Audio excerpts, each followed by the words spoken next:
Bismillahirrahmanirrahim. Assalamualaikum warahmatullahi wabarakatuh. Kali ini saya akan melanjutkan tutorial awal yang sudah saya upload videonya kemarin. Jadi di tutorial sebelumnya mungkin agak sedikit kurang jelas. Pada video kali ini saya akan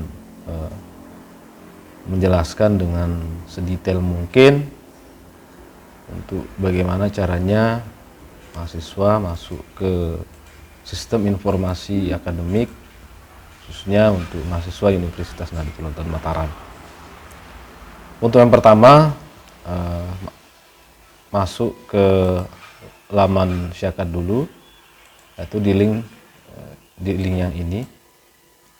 Nah, untuk cara loginnya, pertama untuk username itu menggunakan NIM. Seperti contoh,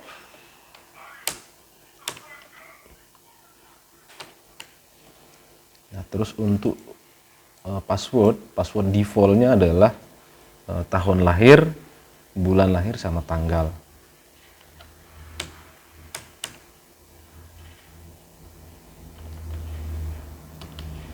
Dia tidak boleh terbalik karena password defaultnya itu sesuai dengan kombinasi di data induk, yaitu tahun lahir, bulan sama tanggal.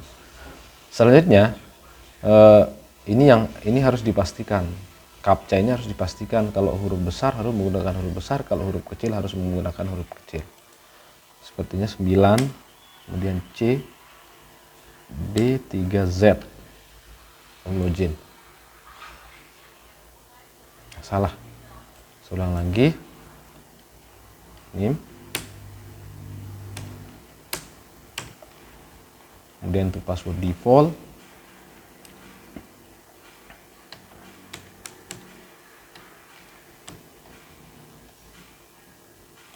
ini.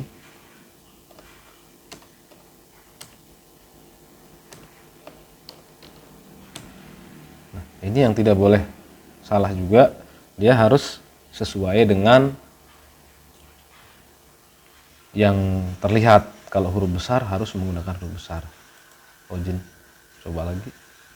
Nah, sudah masuk.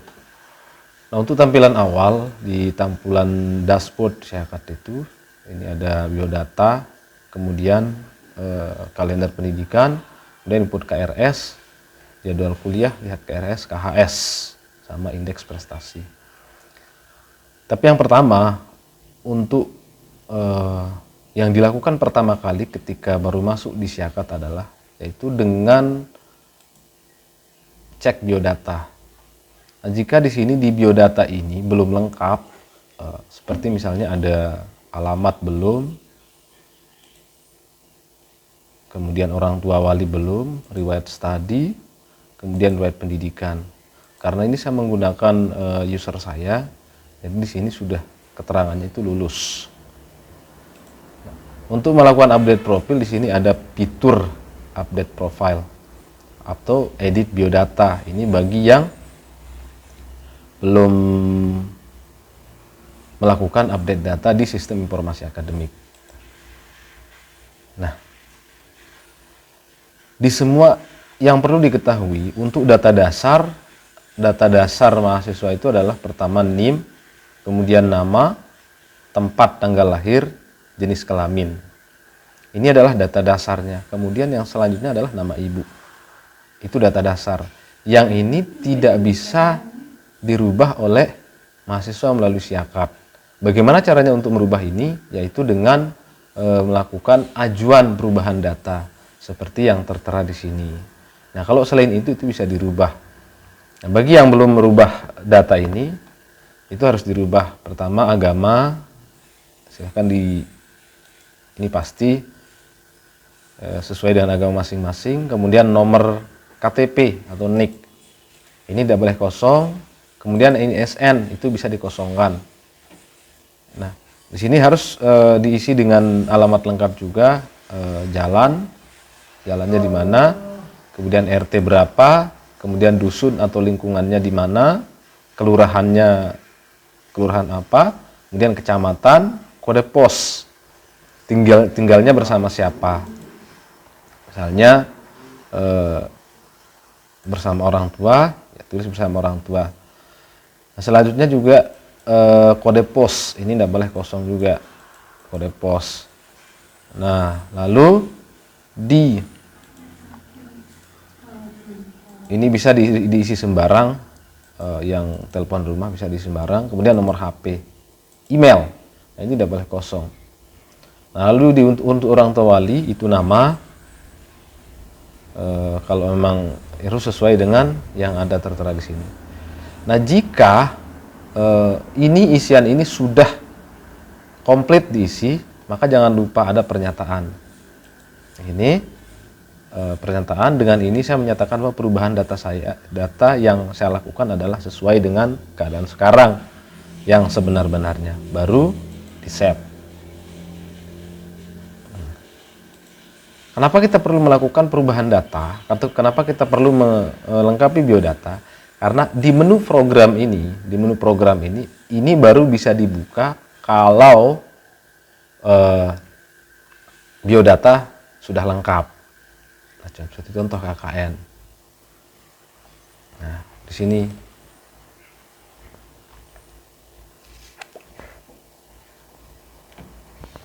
ini baru kita bisa buka kalau dia sudah komplit biodata. Nah, kemudian ada di sini di program itu ada fiturnya, fitur PPL. Nah, kenapa dia kosong? Karena belum waktunya PPL. Nah, kemudian skripsi. Nah, di skripsi ini pertama ajuan judul yang akan diusulkan, ada 3. Ini harus diisi sesuai dengan keinginan, baru disimpan.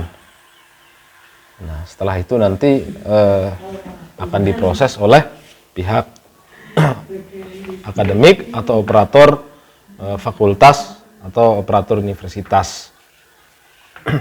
Nah, kemudian wisuda. Nah, kalau belum memenuhi syarat untuk memenuhi wisuda, maka dia akan ada tampilan warna kuning.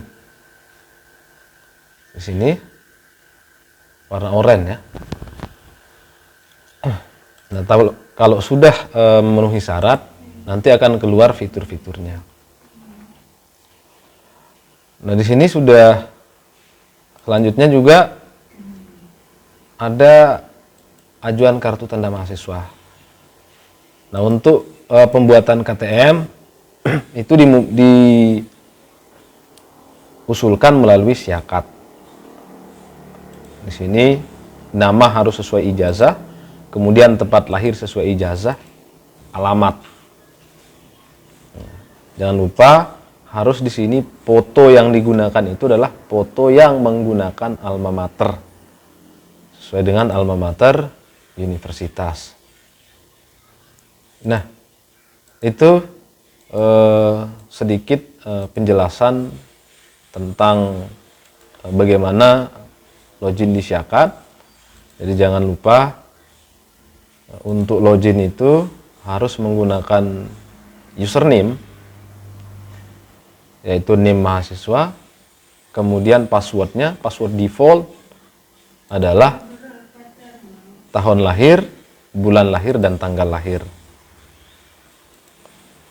Nah, di sini di username ini ditulis name mahasiswa sesuai dengan yang dikeluarkan oleh PD Dikti. Nah, kemudian passwordnya adalah di sini semua passwordnya default. Passwordnya default yaitu bulan lahir, tanggal lahir, tahun lahir, bulan lahir, dan tanggal lahir. Nah, disarankan untuk mahasiswa yang sudah login, kalau sudah login, maka disarankan untuk mengganti password.